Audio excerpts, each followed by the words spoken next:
내 사랑의 주님. 머릿말. 아브라함이 하나님을 믿고 존경하며 자기 인생을 출발하는 창세기 12장은 대단히 의미 깊은 것이라고 할 수 있겠습니다. 그러나 창세기 17장에서 주님과의 언약으로 돌아온 이 모습은 주님을 사랑하는 마음이 더 짙다고 표현해야 할 것 같습니다. 어려움 속에서 주님을 의지함으로 친근한 마음 있는 것 소중합니다만 내 영혼이 주님을 사랑함으로 그분께 연합하여 가는 것은 정말 값지고 귀한 것인 줄 압니다. 마가복음 14장에서 복음이 전파되는 곳에는 이 여인의 행한 일도 말하여 저를 기념하리라 라고 하신 예수님의 말씀은 주님을 참으로 사랑함으로 300데나리온의 향유 쏟아붓기를 조금도 아까워하지 않는 주님 자신을 사랑한 그 점을 말씀하여 주신 줄 압니다. 주님은 우리 각자에게 진정한 구주이심이 틀림없겠습니다만 참으로 내 사랑의 주님이심을 알아야 할 것 같습니다. 예수님은 이날도 진정 우리 온 마음으로 사랑할 내 사랑의 주님이십니다. 내가 연합하여 기꺼이 섬기고 싶고 주님과 나 사이의 언약을 붙들고 싶고 그분께 이끌려 나아가 조용히 기도하며 그분을 바라보고 싶은 그리고 주님을 위하여 기꺼이 산재물 되고 싶은 예수님은 진정 오늘도 우리 각자의 내 사랑의 주님이십니다. 여러분의 마음이 주님께로 이와 같이 이끌려갔으면 합니다.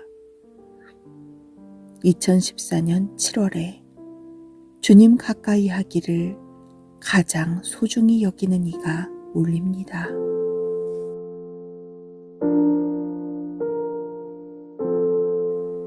1. 리처드 범브란트 목사님. 그리스도로 인하여 루마니아 감옥에서 14년 동안이나 말할 수 없는 고난을 겪으셨던 주님의 사람. 우리는 고독한 감옥 생활 속에서 전처럼 기도할 수가 없었다. 우리는 사람들이 상상할 수도 없으리만큼 굶주려 있었다. 우리는 바보가 될 정도로 마취되어서 뼈만 앙상해졌으며 주기도문을 외우기에는 주기도문은 너무나도 길었다. 그것을 외울 수 있을 만큼 정신을 집중시킬 수도 없었다. 그때 내가 드릴 수 있는 고백은 주님, 당신을 사랑합니다 라는 기도뿐이었다. 그러던 중 어느 영광스러운 날에 나는 다음과 같은 응답을 받았다. 너는 나를 사랑하느냐? 이제부터 내가 너를 얼마나 사랑하는지 보여주겠다.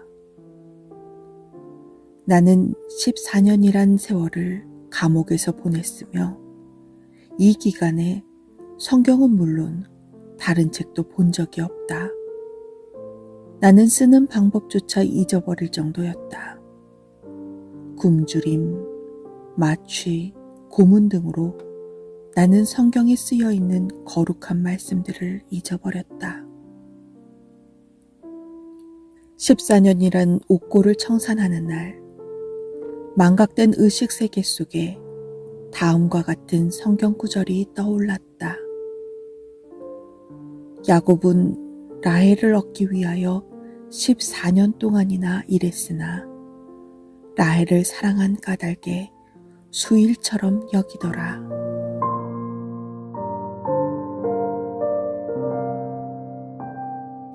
2. 하나님의 뜻대로 부르심을 입은 자. 로마서 8장 28절에는 하나님을 사랑하는 자, 곧 그 뜻대로 부르심을 입은 자들에게는 모든 것이 합력하여 선을 이루느니라 라는 말씀이 있습니다. 이곳에서 하나님의 뜻대로 부르심을 입었다는 말씀의 의미는 복음으로 말미암아 하나님께로 다가온 내용이며, 좀 더 자상하게 풀어 말씀한다면 예수 그리스도의 죽으심과 그의 부활하심으로 말미암아 내 하나님을 향하여 주님과 함께 나아온 자를 가리킨 말씀입니다. 우리는 이렇게 그리스도의 죽으심과 부활하심으로 인하여 그 엄청난 사랑 안에서 마침내 주님과 연합한 자가 될 수 있었으며, 예수님의 마음속에 움직이는 생명의 법을 알아차릴 수 있고, 주님을 나의 생명으로 알아가는 그 길에 서게 되었습니다. 또한 주님과 하나 된 자로 우리 예수님께서 아버지 하나님을 사랑하셨던 것처럼 우리도 예수님 안에서 예수님과 함께 하나님을 사랑하는 자로 서갈 수 있게 된 줄 압니다. 짤막한 말씀입니다만 엄청난 내용이 들어있는 것 같습니다. 이런 자는 로마서 8장 35절 말씀처럼 그리스도의 사랑에서 끊어지지 아니하고자 합니다.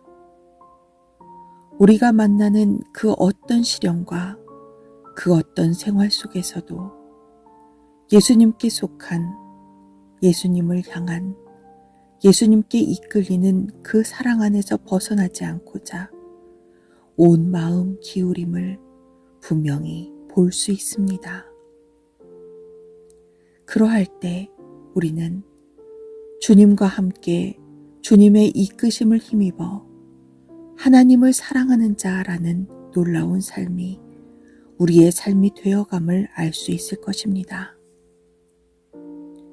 이곳에서 하나 더 힘입을 수 있는 말씀은 그리스도 안에서 나의 주님과 함께 하나님을 사랑하는 자일 뿐 아니라 하나님을 사랑하는 그 자를 하나님은 사랑하시고 돌아보시고 기억하시며 보살펴 주심으로 우리 생활 전반에 걸쳐서 우리 하나님의 사랑의 손길이 없는 것이 없음을 분명하게 알 수 있습니다. 우리 하나님의 사랑의 온전한 돌보심 가운데 날마다 시간마다 나의 주님과 함께 하나님을 향하여 우리가 알거니와 모든 것이 합력하여 선을 이루느니라 라는 사람이 할 수 없고 그 누구도 흉내낼 수 없는 엄청난 고백을 할 수 있을 줄 압니다.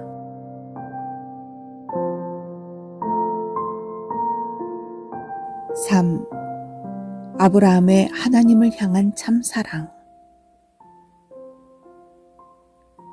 아브라함은 창세기 17장에서 비로소 주님께 연합된 자로 하나님을 향하여 사는 이런 참된 사랑의 길로 옮겨오게 됩니다. 내가 너와 언약을 세우리니, 나의 주님께 연합될 수 있는 언약. 그 사랑의 언약 속에서 아브라함은 은밀히 보시는 하나님을 향하여 거리낌 없는 온전된 마음으로 살아갈 수 있었습니다. 이제 그가 나머지 그 무엇에 매인 사람은 결단코 아닙니다. 하나님의 사랑으로 불러주신 그 언약의 관계 속에서 나의 주님과 함께 남김없는 마음으로 하나님을 사랑하며 하나님을 향하여 온전한 마음으로 살아갈 수 있는 이 영광. 이곳에서 하나님은 참으로 번성하도록 축복하고자 하심을 읽게 됩니다. 사랑의 언약을 아는 이는 창세기 18장에서 자기에게 모든 것이 있어도 주님께 매인 그의 사랑의 종입니다.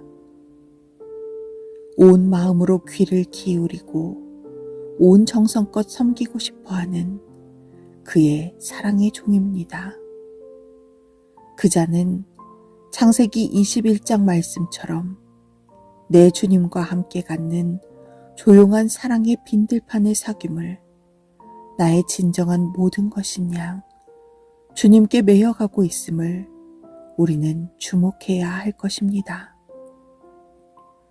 주님을 이런 마음으로 친근히 할 그때 창세기 22장에서 내 주님께 온전히 연합된 사랑의 동행을 하게 됩니다.